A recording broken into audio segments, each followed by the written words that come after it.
have a look. Ladies and gentlemen, my name is Toki.MORI, the ghost living inside your machine, and I'm here to have a look at Tabulo. This is, as can be plainly seen, a Balatro-inspired chess roguelite. This was developed and published by Noah Games, and this is their only published game as of yet. I suppose I'll acknowledge the elephant in the room. Balatro! Balatro is probably one of my favorite games of all time. Phenomenal roguelite deck building card game.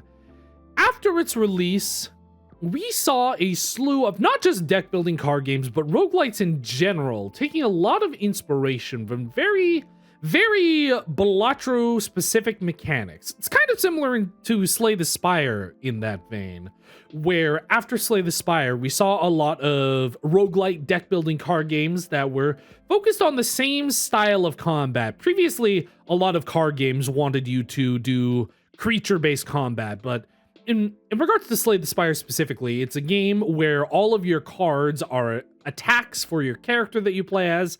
And there were a lot of roguelike card games inspired by Slay the Spire that took a similar approach to their combat. We had games following the similar sort of 3-action system that Slay the Spire uses. Not that there weren't games using that before, but there were a lot more roguelike deck building card games that followed a very similar system. We saw a lot of games using the intent system that Slay the Spire came up with. We saw a lot of games basically borrow wholesale the entire design of their vertical scrolling branching path map. You see that a lot nowadays. Basically every roguelike game has that style of map. And similar to that, we saw a lot of games share a lot or borrow a lot from Balatro. Instead of games sort of being combat focused like we saw after Slay the Spire's release, we started to see a lot more roguelike games be these sort of score attack type games, more similar to Balatro. Instead of being pick a path type games, they would have Balatro sort of, you go against a couple of guys and then you fight a boss. We saw a lot of games just generally share a similar vibe and aesthetic to a Balatro. Tabulo basically rips off Balatro wholesale. And I think that's probably my biggest critique of the game, is how derivative it is of Balatro. All of the UI feels one-to-one. Look at this screen. Look at this screen and tell me this isn't off-brand Balatro. Even the music, which I think is really nice. They have an original composer. Even the music melodically feels like it's trying to be the Balatro thing, which is a little bit disappointing. I think that's definitely one of my biggest critiques of this game is it's not just borrowing elements of Balatro or taking inspiration from things that Balatro does. It feels way too much like it's trying to be Balatro or rip off Balatro wholesale. Everything feels like Balatro, but a little bit wrong. Let me show you what I mean by jumping into the options menu. Now, usually I don't like directly comparing games and saying, oh, well, this game has this. Why doesn't this game have this? I like bringing up games to say, I think it would be nice if similar to this game had X, or I like that this game does Y different from this game, things like that. But because this game, it's so frustrating thinking about this game because it feels so much that it's trying to be Balatro to the point where it's impossible to separate Balatro from this game's identity. So looking at the options menu, first of all, aesthetically, everything about all the UI in this game and just the general design of the layout is just so Balatro. Like, if we go back to the menu, you have profiles in this game. That's not like a thing that you really see in games. You might have save files, but the presentation of the way it does things, the way it just designs menus and things. It just feels so much like Balatro. Like we have profiles, you have a collection screen for all your tiles and coins and chess pieces and stuff. So taking a look at the options menu, unfortunately, it feels like I'm going to have to compare this game to Balatro a lot.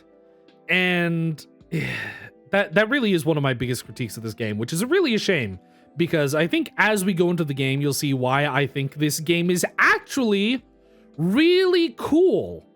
So looking at the options menu, we're missing quite a lot that could put this on par with Balatro. So obviously this is a 2D game, so we're not going to require that much in terms of visual options. We have full screen, window, borderless window, and we have some resolution options. That's pretty much all there is for the video. For audio, we have 3 sound bars. I'm not sure what else I would really add here other than, you know, some things that Balatro specifically has. For instance, there's no game speed option in the menu. You'll see in a second, there is a way to adjust the game speed, but it's in a way that's a little bit annoying, and I would much prefer if it were in the options menu, similar to Balatro. Maybe VSync, maybe FPS limits. In terms of options that aren't necessary, but would be nice to have that Balatro does have, could be maybe like pixel smoothing would be nice. Just because this, you know, this game isn't a pixel art game, but it does have some pixel art, but I think it would be nice if there was a little bit of pixel smoothing. UI motion reduction, even though it doesn't go as crazy as Balatro does, so maybe that's not completely necessary. Colorblind options, maybe? Because I don't know. I actually don't know about colorblind options because, you know, there aren't that many piece colors that aren't just straight up black or white. So I'm not sure what you would do for that. Because in something like Balatro, with standard playing cards, you have 2 red suits and you have 2 black suits, and it's just easier to turn on the colorblind option to differentiate between those 2. But yeah, that's the options menu. We have a few other things that aren't options, but you know, we have profile page, we have total progress, we have collection, we have your high score, which is really nice. But in terms of like Balatro, it's missing a couple of overall stats, like, I don't know, best hand, most money, most played. It's limited to just wins and your highest score. You'll see I've gotten actually a very high score. I'm in the E's. We have our collection. We have all of our chess pieces. Oh, that's a little bit of a spoiler. We have some tiles, which I will explain once we get into the game. But, you know, very, very extremely similar to Balatro. And that's either good or bad, depending on your point of view. Now, let's jump into the game. I will start a new game. And again, we run into this issue where it's basically Balatro. It's basically Balatro. And it's really frustrating because it's basically Balatro. Because every time I play this game, I'm like, damn, I actually really like the gameplay of this game. It does some really cool, unique things. But everything else about it just makes me feel... I kind of wish I was playing Balatro right now. But yeah, we have different types of boards that have different effects, similar to Balatro. Look, there's our gold board. I'm going to start with the basic wooden board, and we're going to start with our basic metal, base difficulty. And we are going to play the game. You can also optionally put a seed for if you want to have specific pieces or whatever. But yeah, this is the game. So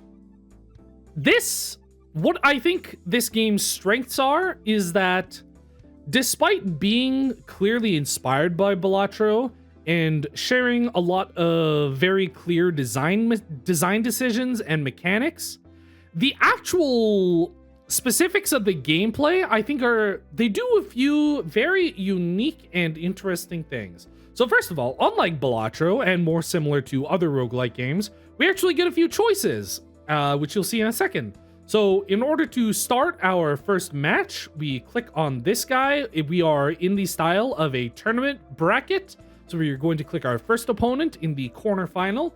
So the way this game works is each chess piece. So obviously, in the same vein as Balatro, not actually being poker, This game isn't actually chess, but it does use a few chess mechanics. So, you know, having a base idea of chess works probably is helpful, but, you know, you don't necessarily have to know how chess works. So this is how the game works. Each piece has a specific type of movement. Pawns are probably the only one that's a little bit weird and not exactly the same as chess.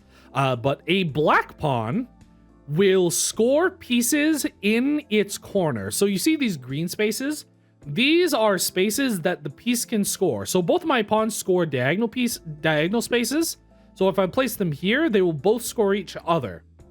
Now how the game works is I will click score to end the, you know, scoring phase, and it will go, they're each worth 1 point. This guy looks at this guy, scores it for 2. This guy looks at this guy, scores it for 2. And we have a total of 4 points, passing us through the round. We have a base interest, very similar to Balatro, and that will get us 6. Or we have a base reward, and then we have interest for every 5 gold that we have. So now we are in the shop. We can choose pieces. These are, you know, I'll just buy this so I can show you. Like I said, they score in spaces similar to how they move in chess. So the knight scores in an L shape. It scores spaces that are within an L shape reach. But you know, you can just hover over them and see the spaces. Very nice, very useful. So the main crux of this game is using the chessboard to place pieces where you think they will most optimally score. And you're gonna want to move things around through various parts of the game depending on what happens. So we have our piece. Additionally, we can buy, what are these? Tiles. We can buy tiles. Tiles are sort of similar to jokers, where they have their own unique passive, and they all have their own unique passive abilities. 25% for queens scored by pawns to re-trigger. We don't currently have any queens, but that's pretty good. And we have click, 50% for pieces on different square colors to score each other for times 1.5. We do have a piece that's on different square color than both of our pawns, so we will take that. Now, the way this works is very unique and different from Balatro. Oh my god, this is what makes the game interesting, is the things that are different from Balatro. So the way this works is where Balatro, you sort of have your joker slots.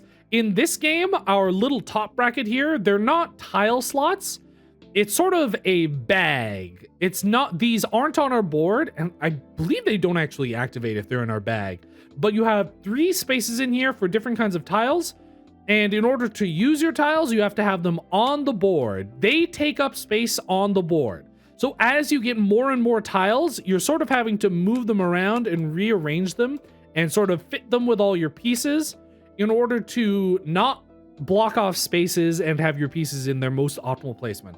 This is what is really cool about this game, is that it's not chess, but it makes really good use of piece placement and the overall chessboard, which I think is really cool. The last thing that it is possible for us to buy are these medals. Medals are sort of permanent. They're permanent buffs or nerfs, depending on what you get. So this is fortune. We can make a square gold. And it has a 25% chance to get us gold when the piece on it is scored. So if this is on this, we now have a 25% chance for this to get gold when it is scored. So this will score this, and then this will also score this. So we'll get 2 chances at that. And we'll move on to our next round. We are going to choose our next opponent. We can either choose a normal piece for 4 score, which we can definitely pass here, or we can choose a sort of mini boss. Now these mini bosses they're basically the same as regular bosses. I believe regular bosses and these mini bosses are interchangeable, but obviously the mini bosses have a lower score point requirement. And if we beat it, then we get a bonus reward. You see right there, it says bonus, gain a bishop. So we can either do an easier normal match for normal rewards, or we can choose the harder boss match for boss rewards, and we gain a bishop if we do that. This one says destroy all tiles in inventory. If we had like our entire board full and we were like, oh, I'm saving some tiles up here, That's how that would get you. Luckily, we don't have anything to worry about because all of our tiles are on the board. So we are going to pick that and we are going to play. Now, like I said before, there's no speed up in the settings menu, which is a little bit annoying because I would prefer if it was there. But because this game scores similarly to Balatro, where I'm just going to click the score button, it goes through all the pieces. It goes you score and then you score. Oh, we got a gold troc. And then you score and then you get 1.5 because of click. Oh, and then we got this. Nice. Where do I want this? Probably here. Because let me random piece gains +2. That's awesome. There's only one piece of a rank. It re-triggers 2 times. That's awesome. I don't have the money for it. Oh, that's fine. Okay. But yeah, like I was saying, disable 3 columns of squares. Okay. It's a little bit annoying. What is the best way we can... I don't really have a good way out of this, do I?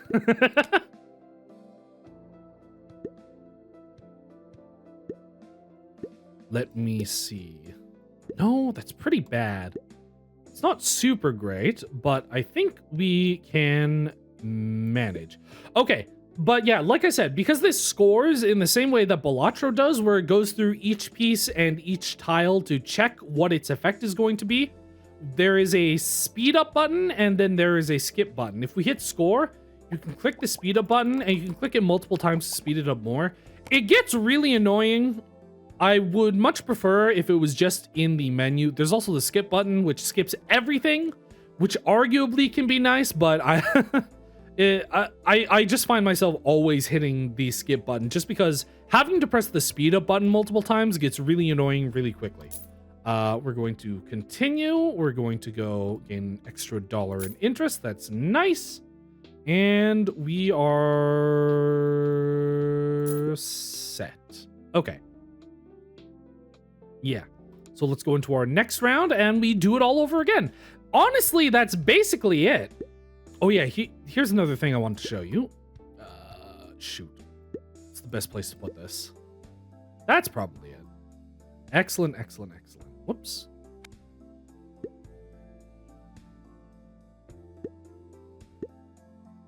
Yeah, that's the one. Okay. But yeah, that's basically the overall gameplay is you want to try and line up these pieces so that they score as good as possible.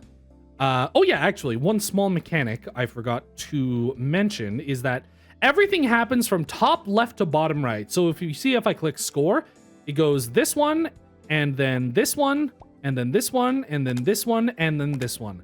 And I believe it's also the same with the tiles. So in the same way that in Balatro, you want to adjust your jokers from left to right. In this, you want to adjust your tiles from top to bottom, depending on what effect you want to go off first. All of these happen at the end of the round, except for this one, so it doesn't matter for this case.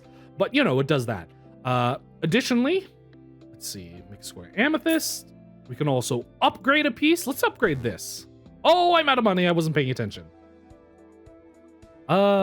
Piece with more than 2 neighbors becomes disabled. That's fine. We'll just fight this thing. But yeah, that's basically the overall gameplay. Oh, actually, here's something. So other than the typical, you know, you try to win, you try to get the score. If you actually don't get the score, so let me show you this just for the purpose of showing you. So if none of my pieces are scoring each other, then we're definitely not making it to 16 score. So if we score and then we don't make it to the score threshold, we lose 1 of our 3 lives and the score requirement goes down. If you lose all 3 lives, then you... Oh, I succeeded somehow. If you lose all 3 lives, let me just sell everything so I can show you. Just go to our next round. If you lose all 3 lives, then you lose the game. So not too similar to Balatro, where in Balatro, you get a couple of hands and you get a couple of discards. In this game, everything is there on the board. You don't need to go through multiple rounds. It's if you lose all 3 lives, then it's game over. And of course, we have a very Balatro-esque final score screen. But yeah, that's honestly basically it for the gameplay. Going into it, it's actually a lot of fun. I love the score attack style of the game. I love that the way it does it is very different from Balatro. It obviously takes a lot of inspiration. However, because of the chess style gameplay instead of poker style gameplay, it ends up bringing something very unique to the table that I wasn't expecting, but was surprised to find. It does, I think, bring a lot to the table that... What do I want to say here? I think that because, despite feeling a lot like Balatro, despite it is mechanically unique, and I think that the game proves its worth by being different enough that it deserves to exist. It's a game that deserves to exist despite everything about the similarities to Balatro working against it, I think. Also, here's actually something I wanted to mention. Okay, so going into this game, I eventually got to a point where I felt like the amount of pieces and modifiers and types of tiles there were, it didn't feel like I was getting enough unique and interesting and different types of things. So I was starting to reach a point where I was like, well, if I'm playing this and we're sort of running out of unique and interesting things to interact with, should I just go back to playing Balatro? And I was surprised to find that as I progressed through the game and unlocked more and more, there are actually a lot of really cool things that they do with the boards. Obviously, there are the base things, you know, very similar to Balatro. Ooh, 10 gold. Here's where we start to get interesting. Okay, now we have a checkers board, and checkers pieces are available. Which completely blindsided me. I didn't expect it. Checkers pieces jump after they score a piece, and then they give it +1 base point. So after a while, once you've gotten used to it and you're like, okay, well, it's just chess Balatro. Well, now we have some unique mechanics in play where we score and then it starts to hop over things. And this blew my mind because I wasn't expecting something like this. I was hoping when I first launched the game that we would get unique pieces like this instead of just base chess pieces that score in the same places that they normally would. I was hoping we would get that, and it felt like for a very long time I wasn't going to get that until eventually I unlocked the checkers board and we found the checkers pieces. And it creates a very cool, completely different style of play that I love. So all in all, I think that mechanically the game feels very unique and interesting, even though I keep on going back to this. The Balatro-like aspects really put a damper on the way I feel about this game. Because the more I get into it, the more it feels mechanically unique and interesting. It is a lot of fun. It's very addicting. Balatro is addicting. This game is addicting. I think the chess-based mechanics are very well designed. There's a lot of really cool and interesting things this does that I think allows it to... that proves that it deserves to exist despite the amount of similarities to Balatro. This game is $9.99 on Steam or your regional equivalent. My name has been Toki.MORI. Thank you very much for watching, and I will see you all next time.